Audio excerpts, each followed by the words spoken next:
Yo guys, Rumbling Man here, and I love basses. I love to play bass, I love basses themselves, and the bass I'm going to show you in this video today is one of my favorite basses I've ever played, so you want to check this out with me. Stay tuned.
So guys, I welcome you to the Rumbling Man channel today. Thank you so much for tuning in. This is a guitar and bass channel where we check out guitars, basses, related gear, and tutorials as pertains to your use of guitar and bass for what you do best. So if you're one of the longtime viewers of this channel, then you might remember about 7 or 8 years ago, I owned and reviewed a Fender Classic Series roadworn 57 reissue P bass and loved it. Sadly though, in a story that I recently told in my video about the basses that got away, I ended up selling that bass due to personal circumstances. But through a friend, it has happened for me today to borrow and review the same bass, except in a different color. That one was a two-tone sunburst, and this one is in a Fiesta red. And I gotta say, I just wanted to take another look at it today because it really nails the vintage vibe. Everything from the tone to the aesthetics, the way they relicked these things, the anodized gold aluminum pickguard, the reverse tuners, the neck.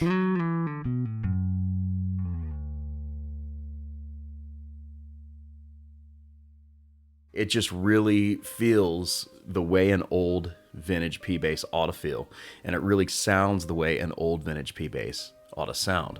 Unfortunately, though these basses were made for many years, in recent years, they have been discontinued. Essentially, most of the Classic Series of Mexico production has been discontinued and replaced by the Mexican-made Ventera series. And obviously, the Ventera basses are very cool, but I think it's a bummer that there is no longer a road-worn 50s P bass made. I also really think it's a bummer that they don't make a 60s P bass in the Ventera series, considering that that was really the golden age of precision basses. This thing's got some old dead and rounds on it and just sounds really cool. I even used it on a recording project last night, and I just really like this bass. It's really awesome. So if you get a chance to buy one of these, then I would say go for it. In fact, I've got a link in the description of this video where you can search, you can just click right on it and search reverb for this bass right here.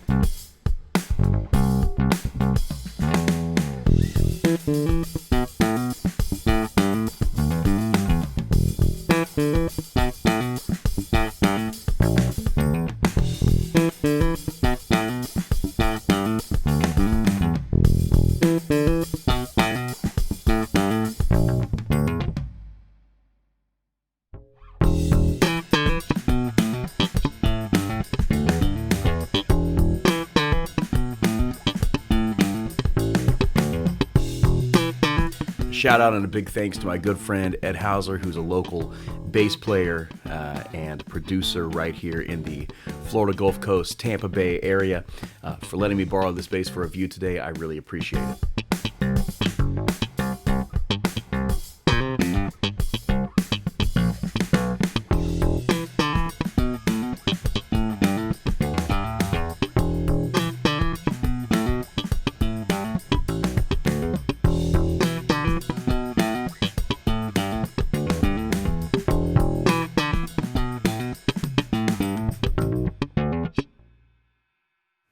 Thank you guys so much for watching, and if you want to see more videos like this one, feel free to hit subscribe, feel free to give me a thumbs up, feel free to keep in touch with all my social media and stuff. The links are in the description, alright? So God bless you guys, thanks for watching, and I'll see you soon. Peace.